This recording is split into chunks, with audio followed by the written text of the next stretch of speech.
never met someone who deserves the day the way that you do. Joseph, it's time to get ready and the spotlight's shining down upon you.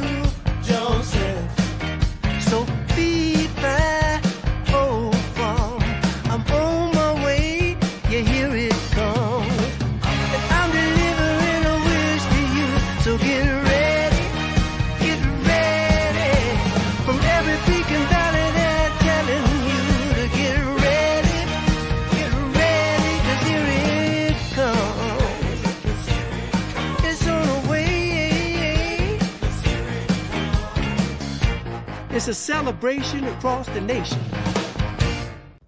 Hi, this is Penn Gillette, Penn and Teller. Big guy does magic, smaller guy next to me, he does magic too. He doesn't talk that much. I want to talk about Joseph Jaffe is not famous, and Joseph Jaffe is not famous. Joseph Jaffe is wicked not famous. Joseph Jaffe is superlatively not famous, and for good and sufficient reason. I mean, maybe his guests are famous. Maybe his guests are famous. He gets some famous people on his guests, but Joseph Jaffe himself is not famous. That's the important part. You can have famous guests and still not be famous. And if you want an example of that, well, Joseph Jaffe would be a really good example. Teller would do a better job at a talk show, and Teller doesn't talk, which you'd think would be one of the major qualifications of being on a talk show and not being famous. What's that, Teller? Oh, yeah, Teller says, Joseph Jaffe, not famous. Love you. Am I being overconfident? Am I becoming complacent about complacency? I think you are.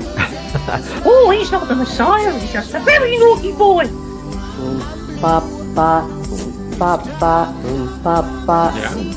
Yeah, I've got big ears. Brian just wanted to see anyone else. Piss off!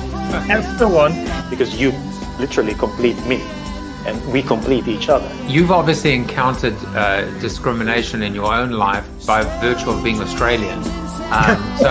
Hey, Manuel Kant was a real pissant who was very rarely stable. I don't want to get too gushy, but I might just be saying you complete me, Dean. P&G now stands for Pritchard and Good.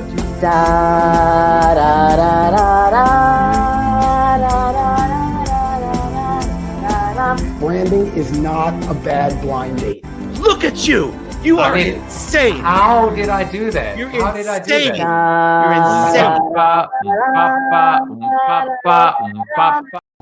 insane! It's the first show of 2025, and I have no idea what I'm doing at the moment.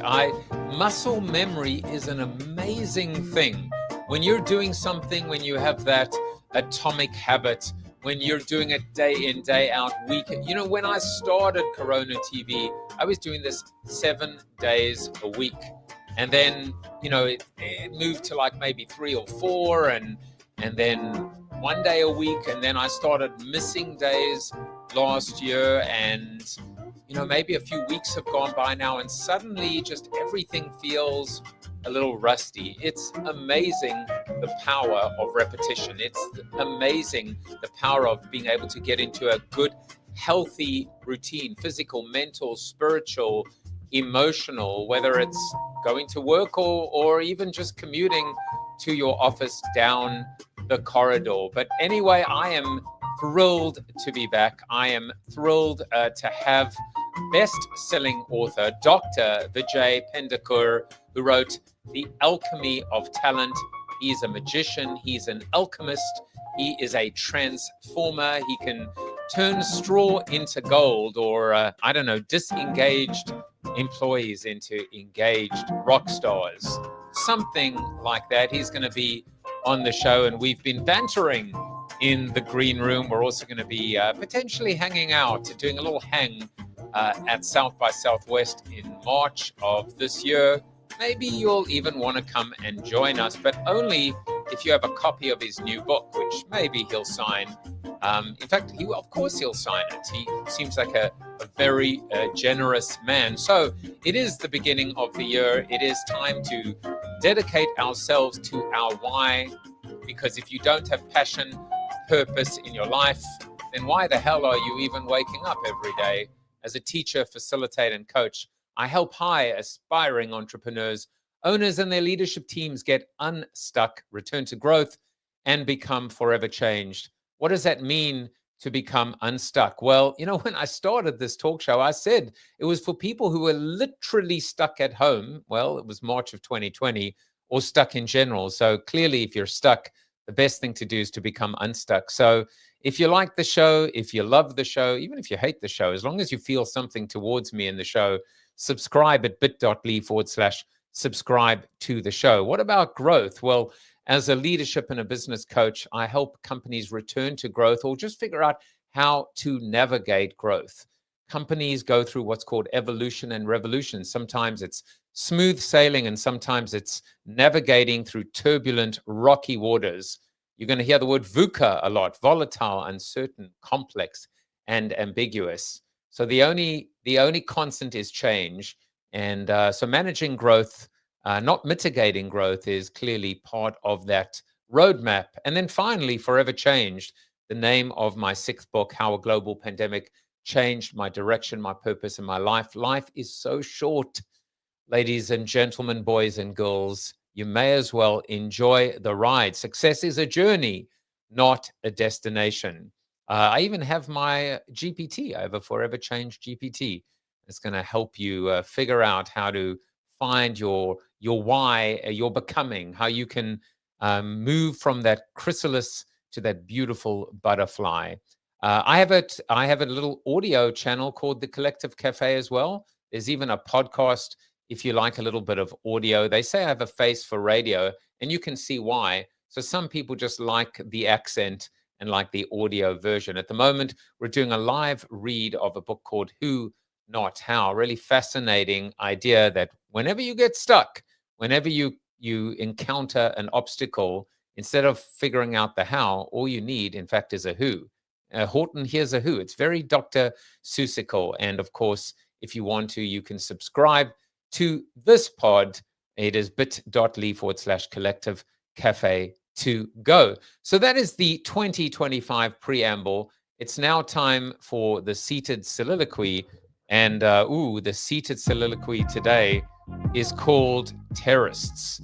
And I wonder if Vijay knows a little bit about where I'm going when it comes to this idea of terrorists.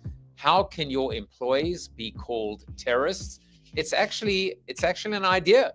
It's actually an idea. In fact, have you seen this before? Have you heard about this idea of what happens when you have 4 different groups of employees? Some of them are aligned with your core values and some of them are not. Some of them are high performers and some of them are not. And so what I want to focus on today is the concept of the terrorists. These are the high performers, but people that do not subscribe to your core values. And they are actively disengaged. They are essentially plotting against you, whether that is conscious or subconscious or semi-conscious. They are an absolute virus, and they don't belong in your company. And it's hard, right? It's hard sometimes because they perform, because they seem to hit their quotas or their KPIs, but it comes at a cost. That short-term gain comes at long-term pain. And, it might be a little jarring for you even to think of this concept of them being terrorists. But, if it gets a reaction, if it makes you feel a little prickly, if it makes you feel a little uncomfortable, it should. You got to weed them out. You need, as Jim Collins would call it, 100% right people in the right seats. You need to make sure the right people are on the bus before you decide even where that bus is going, because as God made little green apples, that bus is going to take a different direction, and you're going to need to be prepared for whatever comes next. This is the power of team. It's the power of people. It's the power of talent. You need engaged people in your business. You do not need disengaged or actively disengaged. These are not only people that are not on the program or with the program, that, as I said, they are doing whatever they can in their power to make life miserable for you, for their colleagues, and for the culture of the company. Now, don't worry, And don't listen to me blabbing on about it, because we have a real expert when it comes to understanding where all of this is heading, this new workplace, this new workforce, the power of culture, the power of teamwork makes the dream work. And that's because we have people like Dr. Vijay Pendakur at the top of the line. He is the author of The Alchemy of Talent, and I have the privilege of welcoming him onto the show. Vijay Pendakur, I'll mess it up every now and then. I'll give you like a 9-1, Vijay, of correct versus incorrect. Is the author of the best-selling book, The Alchemy of Talent, Leading Teams to Peak Performance. A true multi-sector organizational leader, Vijay has held executive roles at Zynga, VMware, and Dropbox. He has also served as the Dean of Students at Cornell University. A widely recognized thought leader, Dr. Pendakur's writing has been featured in Fast Company, Harvard Business Review, Forbes, and Time. He lives in Austin, Texas with his wife, Katie, a psychotherapist and yoga teacher, and his 2 young daughters, Mira and Savi. I wonder if your wife psychoanalyzes you and what the diagnosis is. But before we bring him on, please watch this. Volatility, uncertainty, complexity, ambiguity. Our battery lights are blinking. Employee engagement is down. Teams are exhausted. In the face of this, it's tough to find the good news. The good news is that if you look at the evidence, we see repeatedly that leaders who are ready and skilled to lead diverse, safe, and connected teams win consistently.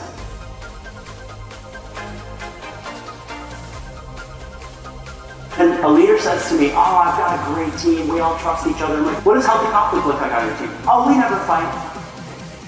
Oh, really? Diversity repackaged as complexity becomes our on-ramp to friction.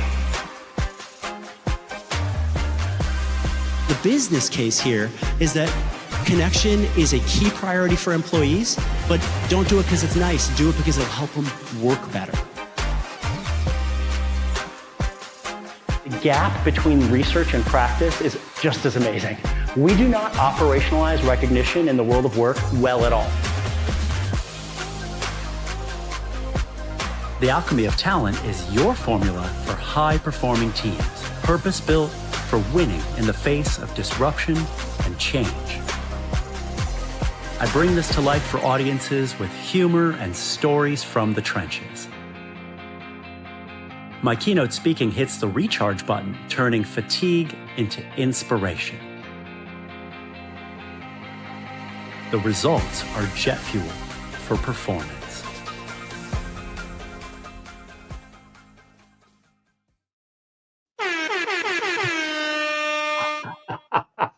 How's that for an intro? Come on, tell me. Wow. I am both pumped up, completely overwhelmed, mildly embarrassed.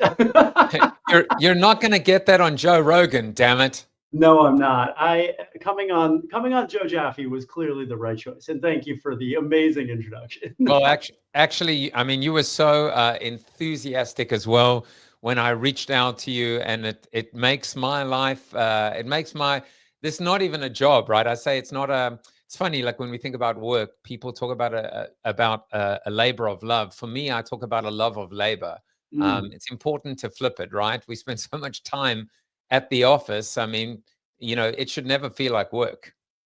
Well, you're in the right lane. When you come on Joe Jaffe is Not Famous, that there's going to be unexpected moments, and there's already been several. At some point in time, if maybe even now, I want to go back to your seated soliloquy and bring up some points. I was in the green room watching and thinking, and I think you've given us a great place to start if you want to go there. Let's, because you've seen the extensive show notes, and you know how rigorous and how structured this entire conversation is. So yeah, well, let's hear about it. And this concept of actively disengaged, I don't think companies understand it, and I don't think they understand how important it is and how dangerous it is. So over to you. What did you pick up in the soliloquy? What do you want to discuss? Yeah, well, let me jump in on the soliloquy specifically, and let's look at engagement or active disengagement, right? When you were talking about that quad chart with stars in the upper right-hand side, which is people that support your culture, there we go, and drive performance, and then you've got the other groups. My first thought was actually that a couple of things. One, when we name a group terrorists, we stop listening to them. And so I would say approach this specific mental model with caution, because the minute you put the label terrorist on a group, they can have no rational reason for what they're doing. And when I coach inside organizations on the connection between culture, team performance, and organizational success, actually sometimes people who are frustrated and disgruntled have an amazing story to tell that needs to be heard and can be the source of productive friction in actually healing, repairing, or transforming your culture. So we'll get into active disengagement in a second. And are there brilliant jerks in companies? Absolutely. But when we think about that quad chart with one of the axes simply being culture, sometimes there are places where actually the people who are breaking away from the dominant culture are doing things that are countercultural but very helpful. There's some companies that the CEO is saying, it's time to come in and sleep under your desks. I want a 14-hour day. I don't care what it takes. I don't want to hear about things like trust or belonging. But you actually have team level leaders who are saying, look, I understand that we're going to do better work if we can take care of each other, if this can be dignified, if there's space to fail.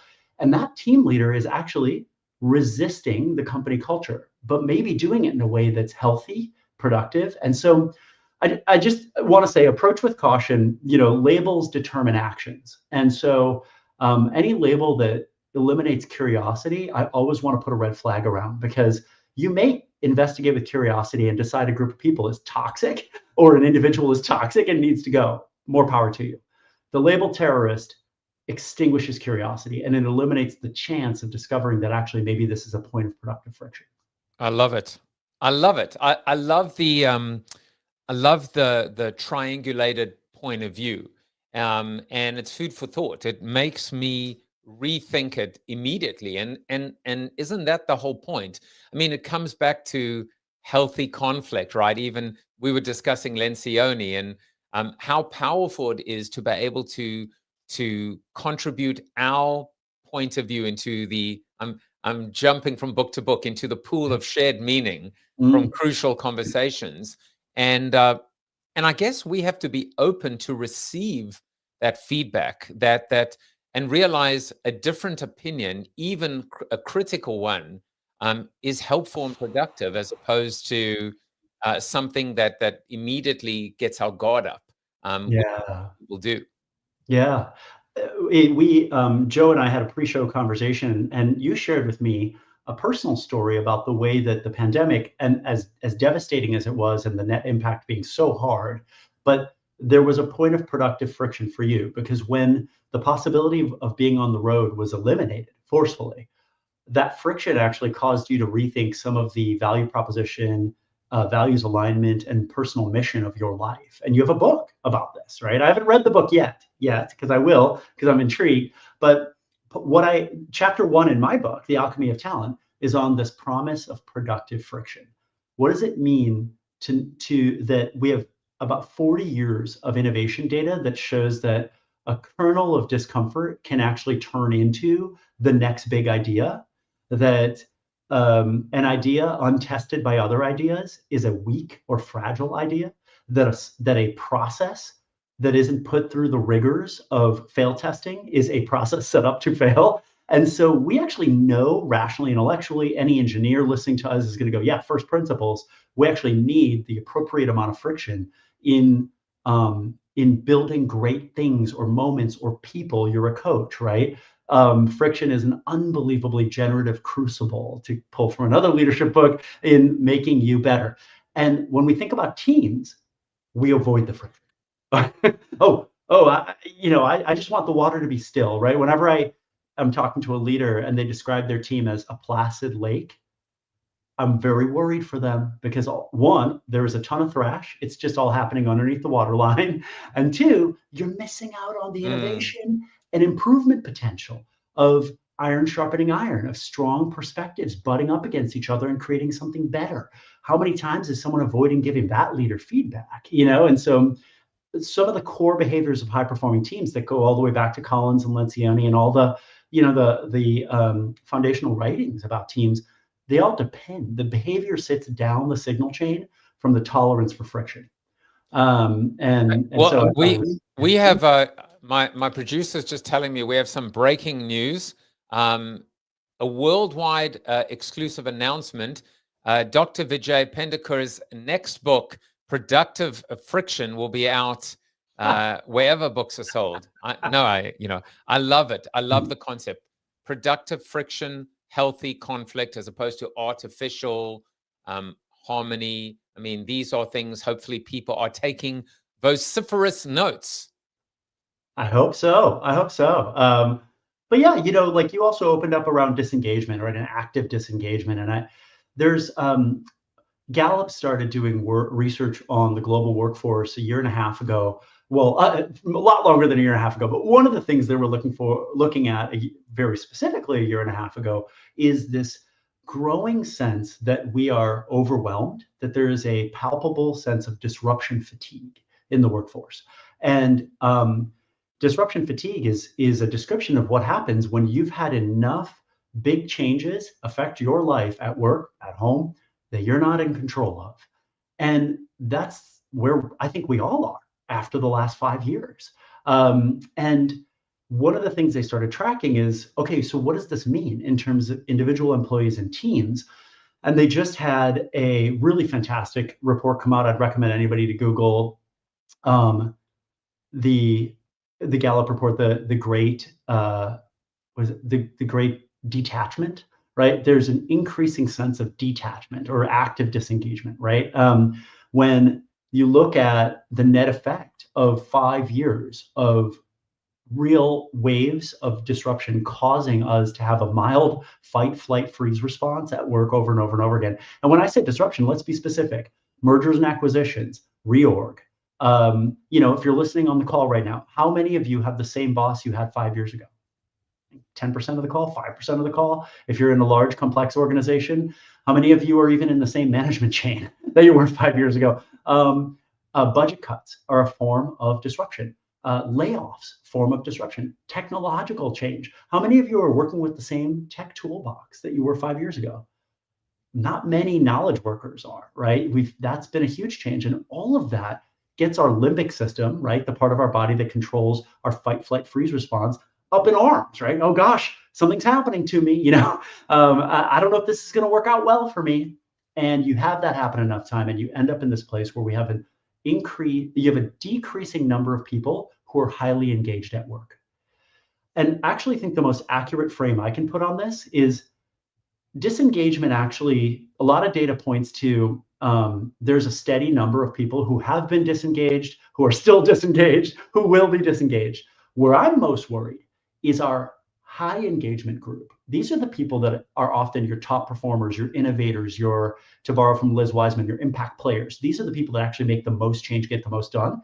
That group has fallen by 10 percentage points, according to Gallup's recent research on the Great Detachment. And I think for any team leader or business that knows that it is actually their top 20% of employees that drive, a lot of their outcomes, you should be very concerned and asking, okay, so what does disruption readiness look like? How do I solve for this? What is your definition of being actively engaged, and what are some of the obvious and maybe not so obvious ways of promoting, nurturing, sustaining, amplifying that engagement? Well, let me share, definitions of active engagement that I think are useful to regular people. I think oftentimes behavioral scientists and data scientists come up with sort of complex measures or things like, oh, well, intent to leave scores on employee sentiment surveys. But your average team leader doesn't have that data. What your average team leader has is the power of observation of what everyday work looks like. And so, active engagement from employees, I think, shows up in terms of in meetings. If you are running a hybrid team and your workplace culture is very normal for people to be on camera, and suddenly over the course of several months, you start to see more and more people go off camera, it could be a symptom that you have decreasing engagement. There's another form of active engagement is how your employees on your team respond to having to change directions. So having to change directions is life at work, right? Rarely do we get a chance to lay out the 2025 roadmap and have it stay the same because the world is in flux. The only constant is change. When you have a team that you used to be able to come to and say, hey, team, we're going to have to change our go-to-market strategy because there's been so much disruption in our sector that we really need to rethink this. And if a year ago they were like, great, let's roll up our sleeves, let's get in the conference room, let's look at the data, let's go have some discovery calls and let's build a new go-to-market motion.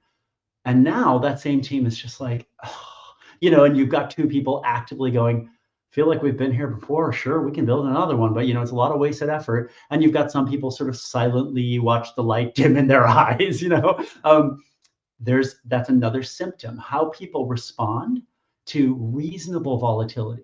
If you start to see an uptick in a feeling of overwhelm or unreasonable disgruntlement, or that's a sign that perhaps the team's active engagement or individuals on the team's active engagement is dropping. So when I'm coaching, I oftentimes try and take the technical writing and the research and boil it down into stuff that makes practical everyday skill sense for a leader. You have to be able to just look at your team and have these kinds of ways of testing the wind, like what direction's the wind blowing on my team? And so looking at everyday behaviors is an amazing reservoir of behavioral data on whether your team is leaned in, to use some millennial parlance, or whether they're leaned out.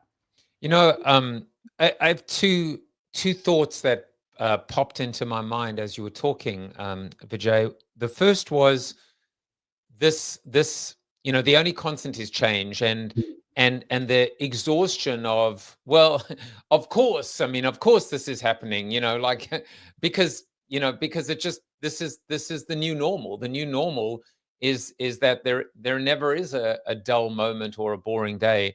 I'll take this moment just obviously to send, I know, both of our thoughts to everyone being affected and through the devastating fires on the West Coast. And there was a fire-nado.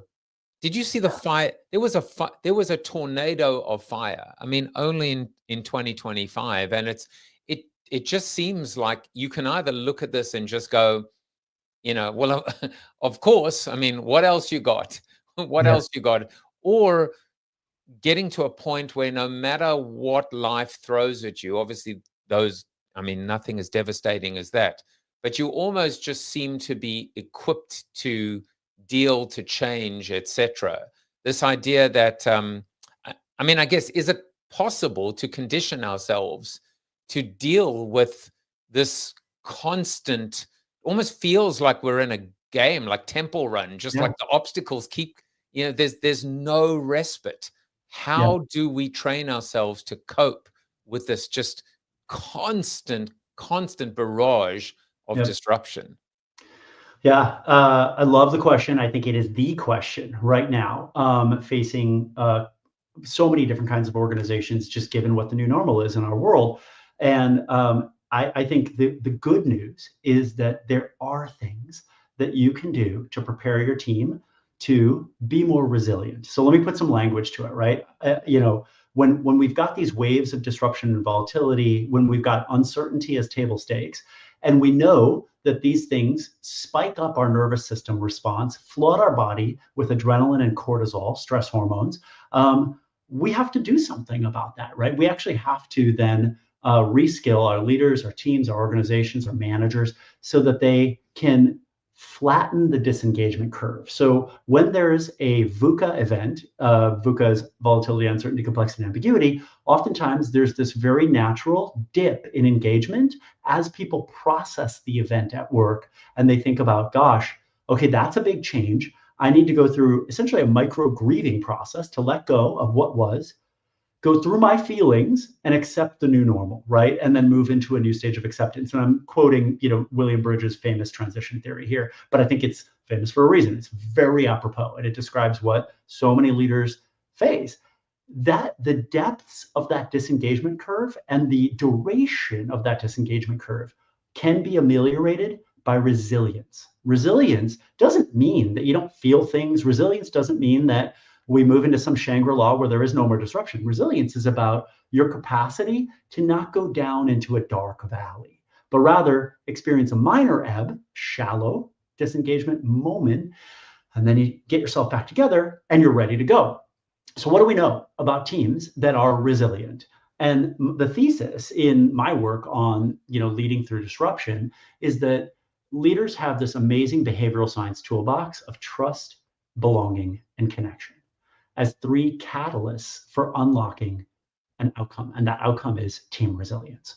And Joe, I know you spend a lot of time in this space too, right? This is wheelhouse for you as well. So I'm happy to go wherever you want with this. But the main thing I want to say to our listeners and our viewers today is that there is a vast body of case study evidence and lab-based evidence, research evidence, that teams that trust each other, that feel a deep sense of belonging to each other and their organization, and that are healthily interconnected, are able to rise above the waves of disruption. They are buoyant. They do not get sucked down into the nadir, the dark valley of disengagement. And so let me pause there. What do you think about that? And then let's double click into any of those factors. Yeah, this is what I think. I give you the second air horn. Yeah, I mean, that was a micro masterclass, because I like the way you micro grieving. I love that concept as well. That really was. I will purposefully go back and rewatch that last segment many times and share it with my clients, because really I'm not just saying it because the check is already cleared. So Thank you. It's a huge compliment. I appreciate it. Yeah, I mean, there are many places to go. The other thing that I actually just wanted to go back to was the power of certain things never changing. Whether we're talking about culture, we're talking about mission, vision, we're talking about whether it's core values or core focus, the ability to have that North Star, that true north, to have the grounding, to at least have something that can anchor you during these insanely VUCA times. And, and the power of, I wrote the other day that when you change your vision or your focus or your roadmap as much as or as often as you change your underwear, that's going to lead to true corporate ADHD. And that's just going to leave people feeling completely disconnected, not so much detached, but disconnected, just not feeling like, when you feel life is out of control, it's because you just can't hold on to anything. So that's what I was thinking, which is the only way, when the world speeds up, sometimes the only way to deal with it is to figure out how to slow down.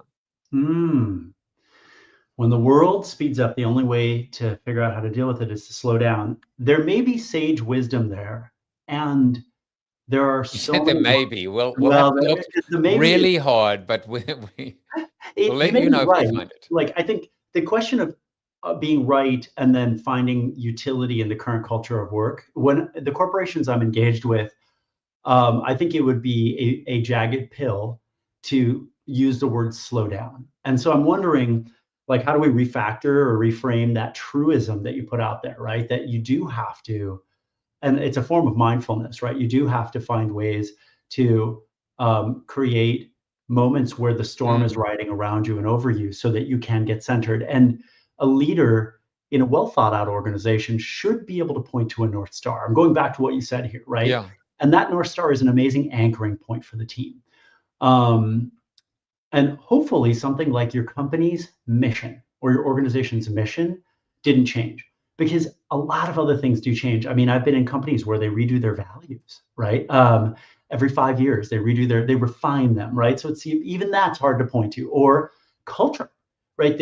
In times of growth, culture looks one way. In times of cutbacks, they emphasize a very different style of culture. So having a North Star to point to, I think, can be really centering for a team leader to be able to give people some stable ground. I do agree with you. I used to work in university. I worked at 5 universities over the course of 18 years. And I used to use this term, SOS, shiny object syndrome. Yeah. And so every new leader that came in had a new set of shiny objects, right? And we're going to focus on ... fill in the trendy, zeitgeisty, thing that we're going to go to.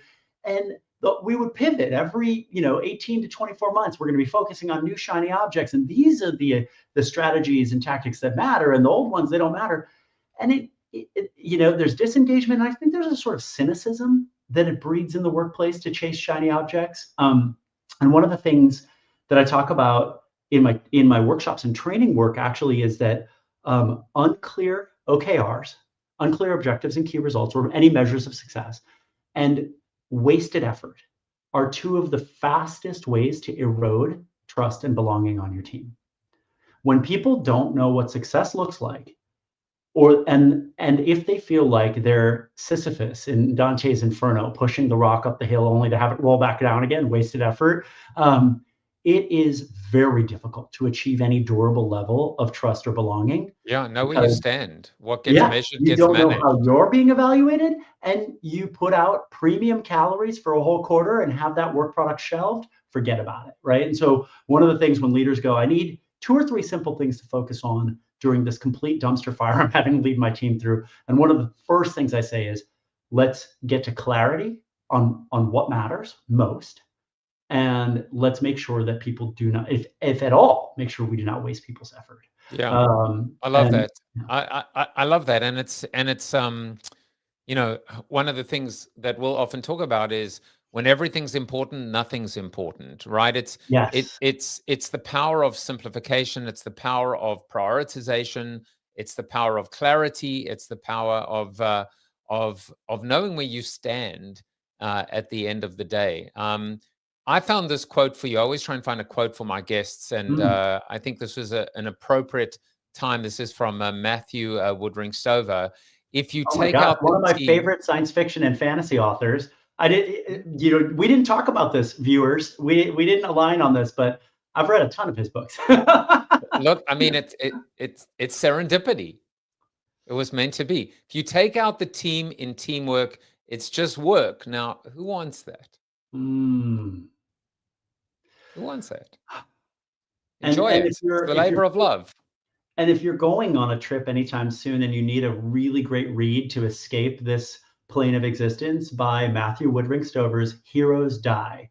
It's a fantastic dystopian sci-fi fantasy mashup that moves fast and will make your plane flight go by like that. Well, if you want another book, then you probably want this book, I'm thinking. I guess I should probably mention my own, but you've got it as your backdrop. I think people can't miss it. Wait, you want more? I'll give you more. Do you want more? I'll give you more. How about, would you like to sponsor this episode? Look in the top right.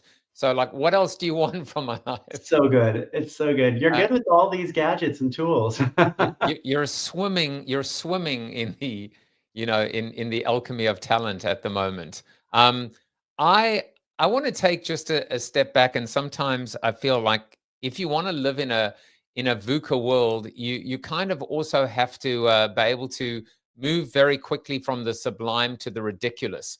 And so we're going to do that and just go backwards a little bit and find out a little bit of fun facts about you, Vijay. You thought we were going to kind of like just gloss over these. So for those of you that don't know, you might just see him as this incredible thought leader, coach, facilitator, a leader of teams, etc.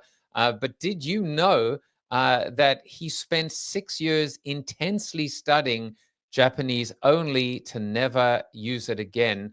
And I actually can prove you wrong, by the way, because I found a clip of you speaking fluent Japanese, thanks to the power of AI. So here it is. ここでのビジネスの理由はつながり、従業員にとって重要な優先事項であるということです。良いからという理由でやらないでください。彼らがよりよく動けるなるからそうするので。See? Oh my gosh, this is my first deep fake. I feel like this is a special moment that we're having together.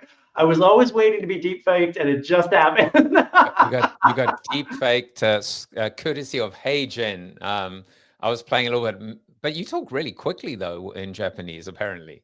You know, it's just my way of connecting with the audience, right? I make them lean forward to keep up with what I'm saying. All right, so you learn Japanese only to never use it again. What did you actually learn from learning or studying Japanese? It's such a great question. I actually just was talking with my wife, Katie, about this. We were on a long walk over the weekend. I was working through some things and getting some help from her. It is amazing being married to a psychotherapist, although I can't afford her hourly billing rate. She's very skilled, but occasionally she gives me pro bono. She gives me pro bono hour, right? And I was actually talking about the years spent studying an ideographic language and the amount of memorization that was required to just even achieve some basic competency.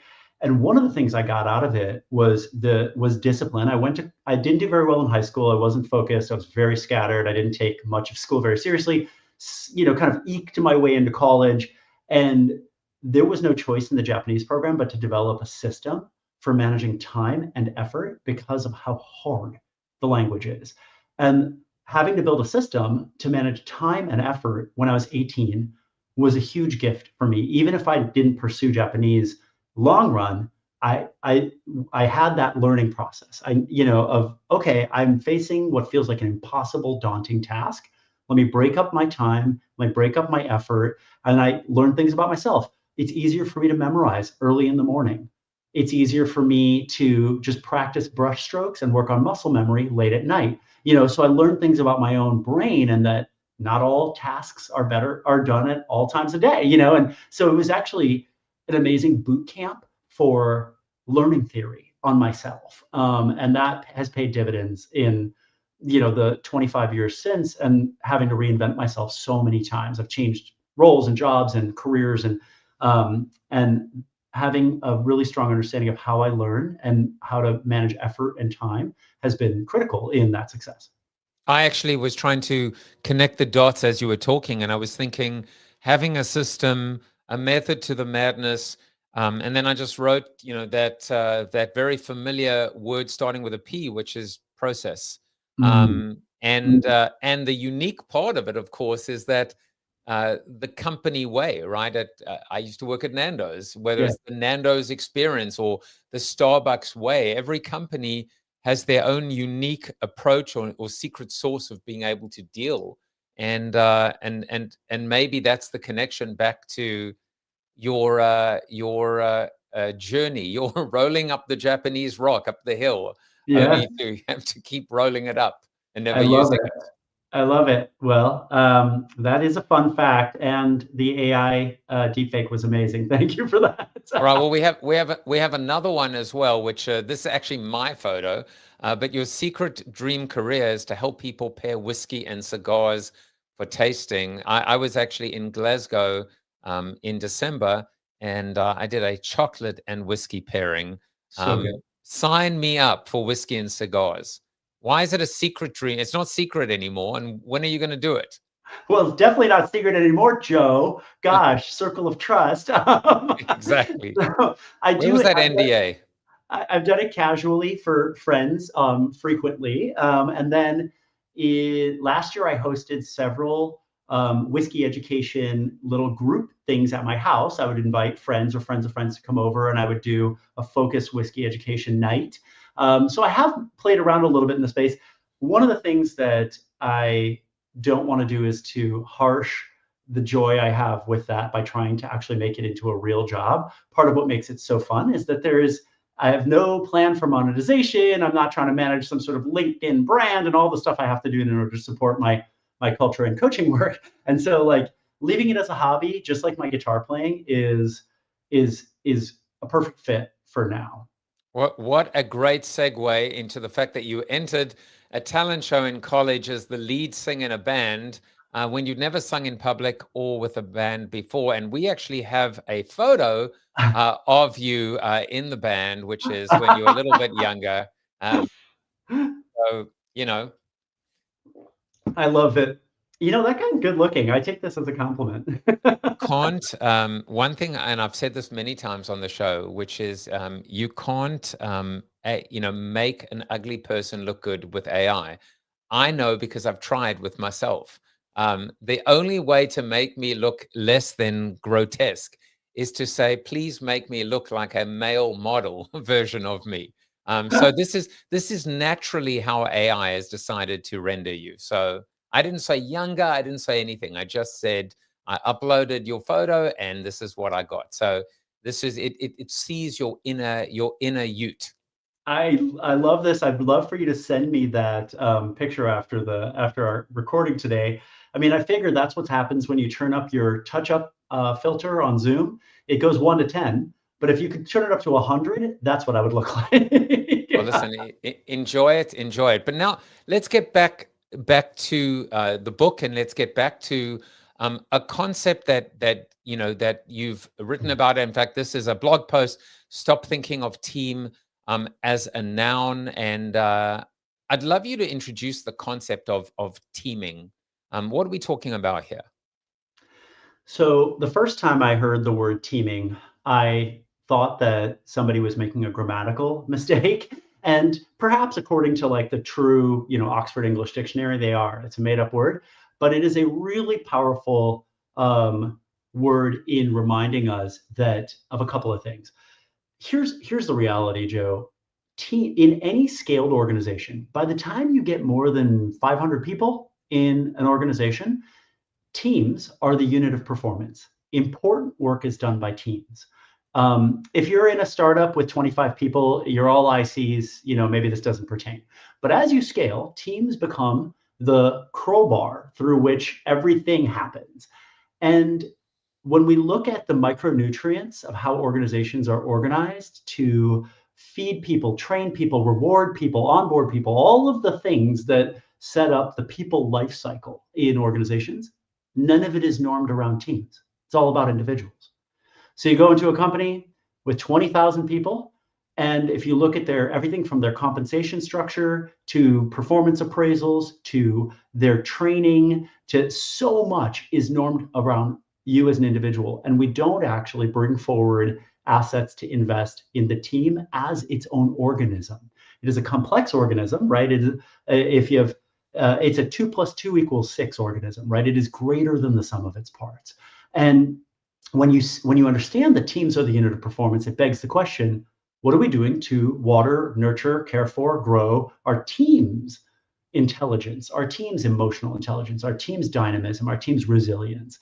And oftentimes in organizations, the answer is very little.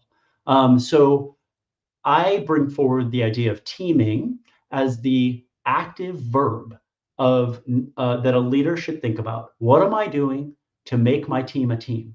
Just because they're on a team doesn't make them a team. And you can see this in sports when you get a bunch of superstars onto a team and you go, oh, well, of course they're going to win the championship, and it doesn't happen. You can see this in music, something I probably know better than sports. Full disclosure, I don't know anything about sports. But music, super groups, I mean, the battlefield is littered with terrible outputs from supergroups, right? And it's because there is an alchemy to actually making a group come together and produce something that is greater than the sum of its parts. And teaming is the leadership mindset and skill set that allows you to take your group and make it start to turn into a flywheel. All right, so someone's going to look at this and they're going to say, oh, I think he's talking about team building exercises. Let's put him into one of those escape rooms, or send him axe throwing. that's going to figure it out, right? That's all we need to do, correct? Right. Love it. I love the devil's advocacy here, right? So there's nothing wrong with an escape room as long as everyone signs the waivers ahead of time, or axe throwing as long as everyone is pointed. Not throwing the axe at each other. Exactly. You actually can use those kinds of team building moments to drive a really important aspect of resilient teams, which is connection. And I write about this in the chapter on connection in my book, the role of novel experiences in driving sustainable team connection. Novelty is this amazing unlock for healthily connected teams. So your two examples, escape rooms and axe throwing, are very novel. They are not your standard conference room conversation or team dinner. Team dinner's nice, not very novel, right? So, I don't want to throw the baby out with the bathwater, right? Team building is it is a subset of teaming. Teaming is the broader blueprint for onboarding. So let's start from the beginning. Just because everybody is on the team doesn't mean the team is onboarded. When you onboard a team, you have to do some things like say, let's co-design our team's culture. What is our team's culture? It's the way that we make important decisions, have conflict, admit failure, the kind of core defining moments of a group. You actually can get your team together through a teaming experience and co-design your team's way of being. And that is an extraordinarily powerful thing for a team leader to be able to do with their team. You can decide what your team's values are. They should roll down from the organization's values. They cannot be in contradiction to the organization's values. Otherwise, you're not going to be able to effectively support and sustain those values. But what are your team's values? How do you put your own emphasis on the org values? And more important than a list of values is, what are the behaviors that represent those values on the team? And come up with a team constitution. A team constitution is the values and the behaviors that the team says it is going to live by. This is a living document that you can revisit at an annual offsite or some kind of a gathering. But this turns into an amazing tool for the leader to be able to bring the team into the room, and during an after action, after a major push of some kind, put that constitution up on the wall. And when you're processing through, go, hang on. So you knew that the project was in jeopardy 6 weeks ago and nobody spoke up. I think one of our team values was early and often, right? A healthy commitment to healthy conflict. Oftentimes leaders aren't able to lead in the way they want because they're missing the operating system of a high-performing team. And teaming is about actually intentionally co-designing that operating system so that you can lead the way you want. I want to spend actually the last 5 minutes or so talking about leadership. But before I do, I just want to, double click on two concepts. One is, as it related to what you just said, one is, I believe you used the word crowbar. And it's a very clear visual for me. Crowbar, it's crude, it's powerful, it can break open. It's just a very interesting analogy for thinking of the power of team. And as I said, there's a crudeness to it, which is not something I dislike at all. But it's jarring, it's clear, it's different. So I wanted to touch on that. And then the other part of it is, I love what you said and how you set it up. It is so true that all of these systems, including, by the way, incentivization and compensation, are geared around individuals, but should therefore have an element. And one might say EBITDA and revenue and profit are group, but are they really team? Or so those are the two things that I wanted you to just briefly touch on: the crowbar component, and then this idea. I'm sure you would agree that compensation and incentivization should happen at an individual and a team level too. Yes. Okay, so quickly on the crowbar side, I used to use the metaphor of fulcrum, which is, I think, more graceful and maybe more poetic. But I had enough people be like, I do a lot of live speaking, and when I say fulcrum, if I watch people if your eyes move left and right. You're accessing a part of your brain, which is like, wait, what is that word? And there's a bunch of people who know what that word is, and there's a bunch of people who don't. So I shifted to a more accessible visual crowbar. It's a little more brute than fulcrum, but it's still the point that the team is the tool in which the organization gets audacious, hard things done, right? Like organizations that consistently outperform in VUCA get audacious, hard things done. And your teams are the crowbar to make that happen. On the flip side, Joe, to your point about compensation and performance needing to be tied to some element of team, think about this. I agree with you so wholeheartedly that thank you for helping.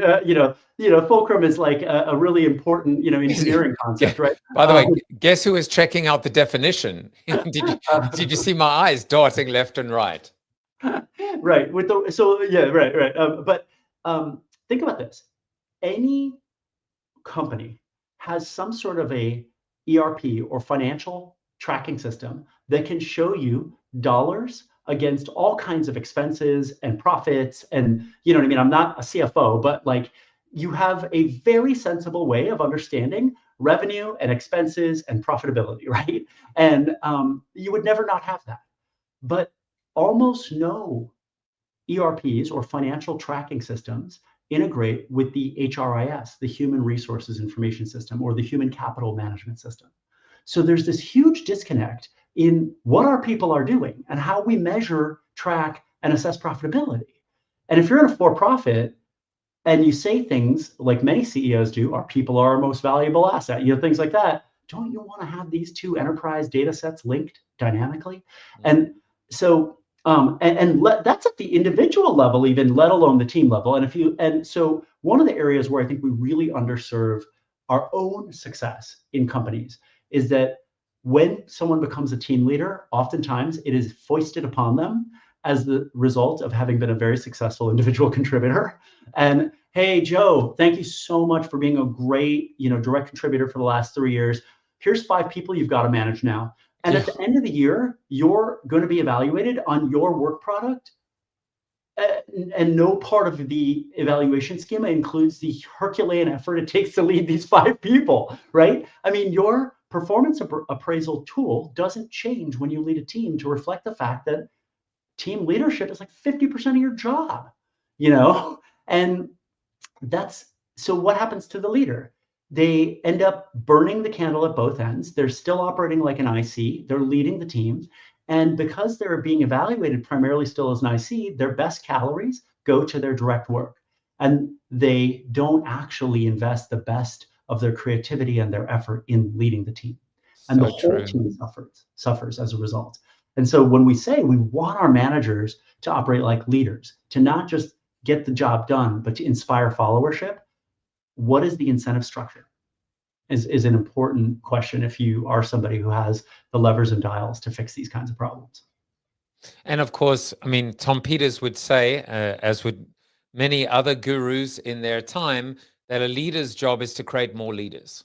But it's a beautiful insight from you, this idea and the irony that people that get promoted into positions of management and leadership are not necessarily there because they were good leaders or managers. Right.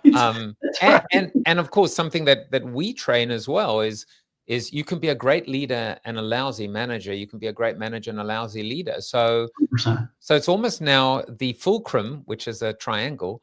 See what I just did there? But those 3 points are, individual performance, leadership, and management. It just makes it a lot more complicated, doesn't it? Yeah, it really does. And look, if this was easy or simple, then work wouldn't feel as onerous as it does. And I always want to remind us all in the space of making work better, making work more human, redesigning around effective teams, to operate from that humility standpoint that these are actually really difficult problems to solve, right? So it takes genius and a whole number of at-bats to make incremental progress. And that's just reality.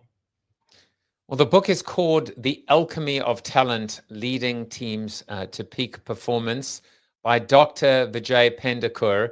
I have a feeling you and I are going to be having plenty more conversations in the future, starting in March, South by Southwest. If anyone's coming to Austin, we'll be doing a pop-up hang.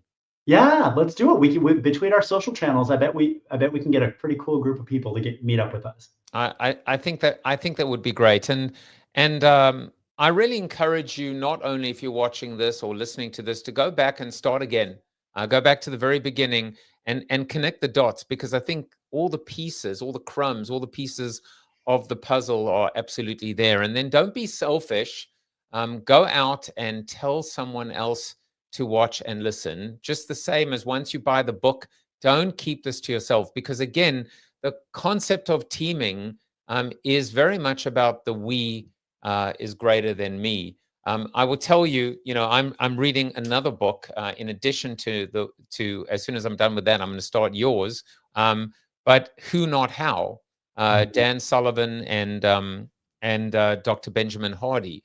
And again, the same concept that actually says, you've got to figure out it. The power of the team is not necessarily about, the Michael Jordan example is just such a fantastic example, that he won nothing for the first 4 or 5 or even 6 seasons, as incredible as he was, until Scottie Pippen came along. Vijay, you might be my Scottie Pippen, I'm thinking. Well, I've got the nose. Or maybe I'm yours. I don't know. I've got the Pippen nose, and when we meet in person, I've also got unusually long fingers, so that's fine. I'll take that as a compliment. I don't. I have short, fat fingers, and not really able to do much. Vijay, it's been an absolute pleasure having you come in. I want people to go and visit vijaypendakur.com, where you can find out more about how you help elevate leadership and teams. I know a lot of podcasters will ask the question, which is there something I didn't ask you? I'm not going to ask you that, because I didn't come in with any questions, except what is a takeaway that you want people to really internalize? Because, one thing I learned being a keynote as well is that most people, if they remember 3 things from an entire 1-hour lecture or keynote, that is incredible. And the real brilliant keynoters are the ones that make sure that the thing that you take away is the thing that they wanted you to take away. So what do you want people to take away from this hour? Great. I would say the one thing I would leave listeners with, if you're listening to this call, you're probably on a team or leading a team. And I would just say that leaders set the bar for team behavior. And so as you roll your sleeves up and you get excited about building an operating system for your team, know that it is your living of those behaviors that is the most powerful catalyst for the team's willingness to take healthy risks and adopt the team's constitution as their new way of being. Leaders go first, to quote Daniel Coyle's brilliant book. And that's the one thing I would actually leave our listeners with today. Leaders set the bar. Be a role model, not the do as I say as opposed to as I do. Vijay, it's been an absolute joy to get to know you. And I'll tell you, someone who was watching on the sidelines, enjoying every second of this, is Chuck Norris. You are Chuck Norris approved. And we will be back soon. Take care, everyone. Bye-bye. Thank you for watching the show about hope, positivity, optimism, and if there's time left over, a little bit of marketing with your host, multiple author, and global keynote speaker, Joseph Jaffe. If you like the show, tell a friend or 2. Please subscribe to the show. And if you want to get inside news, previews of upcoming guests, and much more, visit josephjaffe.com/subscribe to sign up for the show's newsletter. And despite the best ministrations of your wife, you still look ugly.